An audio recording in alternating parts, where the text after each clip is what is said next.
Aposto que você já passou pela situação de ter um produto recebido que você comprou pela internet errado, ou mesmo de ter feito um pedido numa loja e a coisa não ter sido feita como você pediu, ou mesmo de ter pedido algo para alguém e aquilo não chegou do jeito que você imaginava. Enfim, uma dessas situações aí, você já passou por isso, já? Pois é, essa é a principal motivação para a escrita de uma carta de reclamação, gênero que nós vamos estudar hoje. E aí, pessoal, beleza? Professor Google Valente na área aqui mais uma vez no Brasil Escola para falar de carta de reclamação, esse gênero super importante, presente aí no nosso cotidiano e apesar de a gente não escrever muita carta, ele tá aí para a gente poder produzi-lo de outras formas. Antes de começar minha aula, eu vou te convidar para se inscrever aqui no nosso canal, caso você não tenha feito ainda, tá? Assinar as notificações para que você possa sempre receber aqui uma novidade, uma aula nova, que a gente está sempre subindo aulas aqui sobre temas variados em redação, isso tudo no intuito de te ajudar nos seus estudos, beleza? Bom, vamos à carta de reclamação. Antes de a gente falar da carta de reclamação propriamente dita, vamos pensar na estrutura da carta. Aqui no card, no cantinho, tem uma aula que eu gravei sobre a estrutura da carta. Lá eu explico minuciosamente cada pedaço da carta, né? Aqui eu vou falar muito brevemente para você lembrar-se como é que é essa estrutura. Então, em princípio, nós colocamos o local e a data, a cidade onde nós estamos, o dia do mês, o mês e o ano. Depois, nós fazemos uma menção ao nosso interlocutor. No caso da carta de reclamação, ao invés de a gente conversar diretamente com a pessoa, prezado fulano, caro cicrano, a gente, em geral, endereça a carta à empresa, tá? Então a gente coloca ali o nome da empresa no começo, né, vírgula, para mostrar quem é o nosso interlocutor. Claro, se você tiver alguém, um encarregado, que você souber o nome dele, um gerente, alguém, você pode escrever diretamente para essa pessoa, caso esteja escrevendo para uma empresa, né? Vamos fazer essa suposição aqui. Então você pode escrever diretamente para essa pessoa, mas sempre citando o nome da empresa ali antes, porque isso é importante, né, para situar o contexto da carta. Depois você vai passar para a exposição do fato. O que levou você a escrever essa carta? Tá? Então, por exemplo, você fez o pedido de uma coisa na internet e esse produto não chegou, ou ele chegou de um jeito errado, chegou outro produto. Então você vai escrever um texto oficial, né? Você vai produzir esse texto de acordo com as normas, tudo certinho, porque ele pode transformar-se num documento. Se mais para frente, por exemplo, isso virar um processo, essa carta pode ser juntada ao processo como um documento. Então é importante prestar atenção na formalidade do texto, prestar atenção no uso da língua, né? Porque afinal de contas você está escrevendo um documento formal. Então você não vai usar abreviações que você usa conversando com uma pessoa no WhatsApp. Você não vai ali usar palavras de baixo calão, por exemplo, porque isso significa perder a razão numa discussão. Então, ali o importante é você organizar o discurso de modo tal que você possa garantir o que você pediu, o que você solicitou, o que você reclamou ali e ser atendido prontamente. Para finalizar sua carta, é importante você reiterar o motivo de você ter escrito. Então, na conclusão, é importante você reafirmar aquilo que te levou a escrever a carta e, obviamente, exigindo um posicionamento da pessoa para quem você está reclamando.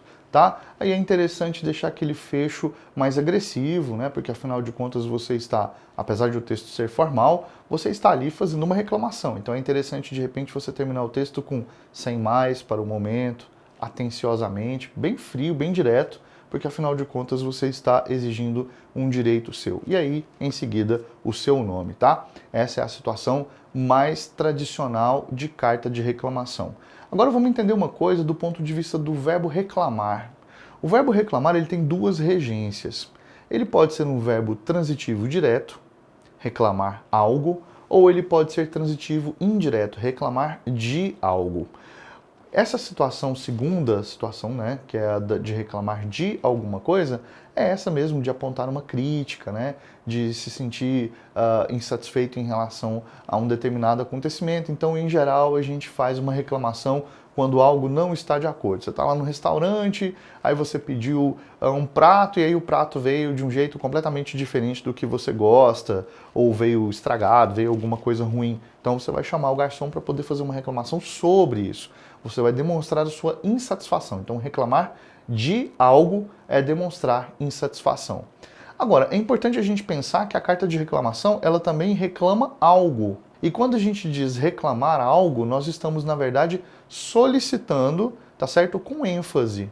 Então, quando eu quero que alguma coisa seja feita rápido, né, feita de modo rápido, eu reclamo isso, eu reclamo, né? Olha, cadê minha conta? Por exemplo, eu estou num restaurante e a minha conta não chegou, eu chamo o garçom e falo assim, olha, já tem um tempo que eu estou esperando, cadê minha conta? Nesse momento eu não estou reclamando da conta, eu estou reclamando a conta. Reclamar a conta significa solicitá-la com um pouco mais de veemência, com um pouco mais de firmeza. Se a conta estiver vindo errado, aí eu posso reclamar da conta, né? Posso conversar ali com o gerente, com o garçom, dizendo, olha, essa conta veio errada, veio comida passando, bebida passando, a gente não pediu nada disso daqui. Tá? Então tem essas duas situações que a gente precisa pensar também em relação à reclamação, porque afinal de contas essa carta serve para as duas coisas. Esse texto também adota um tom um pouco mais incisivo. O que é incisivo? É perfurante, tá? Ou seja, esse texto é um pouco mais agressivo do que uma carta, por exemplo, de solicitação, em que a gente simplesmente pede algo, né? Então, quando a gente faz uma solicitação, a gente pede algo que a gente tem direito. Quando a gente reclama, em geral, é porque esse nosso direito ou esse nosso pedido não foi atendido prontamente. Alguma coisa aconteceu ali no meio do caminho que não deu certo, então a gente não está mais pacificamente pedindo um direito nosso. Nós estamos de modo um pouco mais firmes, mais agressivos, cobrando isso do nosso interlocutor. Mas lembre-se, mais agressivo não significa sem educação, xingando, usando palavras erradas aí não. Tá? O ideal é a gente ser incisivo na argumentação, provar o nosso direito por meio de bons argumentos. Portanto, esse é um texto de caráter essencialmente expositivo e argumentativo. Tá? Então você expõe o problema na mesma medida em que defende o seu ponto de vista e exige uma resolução para isso. Para que você possa demonstrar o seu ponto de vista com clareza, é preciso que você lance mão de argumentos. Então, em se tratando de direitos, por exemplo, você pode recorrer ao Código Civil, você pode recorrer ao Código do Consumidor, você pode recorrer à Constituição, enfim. Vai depender da demanda da sua carta, vai depender de para quem você está escrevendo e com qual intenção você escreve. Mas lembre-se, apoie sempre as suas ideias em argumentos concretos. Não se baseie em suposições, não se baseie somente no seu conhecimento prévio. Tá? Ah, não, porque eu sei que é assim. Não, isso não existe do ponto de vista da comprovação argumentativa. Né? A comprovação argumentativa ela sempre é externa, ela sempre vem de fora, sempre vem de elementos externos que solidificam as nossas ideias. Nossas ideias são sempre fundamentadas, vindas de algum lugar. Agora a gente vai dar uma olhada num exemplo de carta, né? Que eu escrevi uma cartinha bem simples aqui para mostrar uma situação dessa de cotidiano mesmo, de você comprar um produto pela internet, por exemplo, e o produto não vir ou não chegar do jeito que você esperava. Vamos dar uma olhada nesse exemplo. Então no canto superior direito você vai colocar lá o nome da cidade onde você está, a data, né, daquele dia em que você escreve a carta e não esquece de colocar o ano também. Então, segue o exemplo. A empresa fulana de tal de máquinas de cartão de crédito. Há um mês solicitei via site da empresa fulana de tal limitada uma máquina de cartões do modelo X. No site havia garantia de que em até 10 dias corridos após o pedido eu receberia minha máquina. Contudo, não foi bem o que ocorreu. Eu tinha um evento para gerir e precisava da máquina 20 dias depois do dia em que fiz o pedido. Mesmo com toda essa antecedência, e já passados 30 dias, ainda não recebi a tal máquina. Resultado, deixei de receber cartões no dia do meu evento e restei no prejuízo. Assim, como já paguei pelo produto, exijo, portanto, que eu receba a máquina nos próximos 7 dias úteis ou o meu ressarcimento pelo pedido não atendido. Caso contrário, serei forçado a tomar as medidas cabíveis junto à Justiça Comum. No aguardo de uma resposta com urgência a esta reclamação, sem mais, Guga Valente. Então, como você pode ver nesse exemplo genérico que eu criei aqui, o texto é bastante incisivo, né? Chega a ser a ter um tom até ameaçador, mas ao final, né? Olha, se isso não se resolver, eu vou à justiça e tal. Mas isso funciona quando você demonstra para o interlocutor que você tem conhecimento sobre o que você está falando. Em geral, o interlocutor tende a acatar a sua reclamação, acatar o seu pedido e resolver a situação da maneira que seja melhor para ele. Afinal de contas, encarar um processo, perder esse processo, ter que pagar e tal, isso costuma dar muita dor de cabeça e os processos podem ser bastante dispendiosos, podem ser bastante caros, né? Então fica esse exemplo aí para você poder basear o seu texto, para ter uma referência na hora de escrever a sua carta, seja para a escola, seja numa situação real do cotidiano, beleza?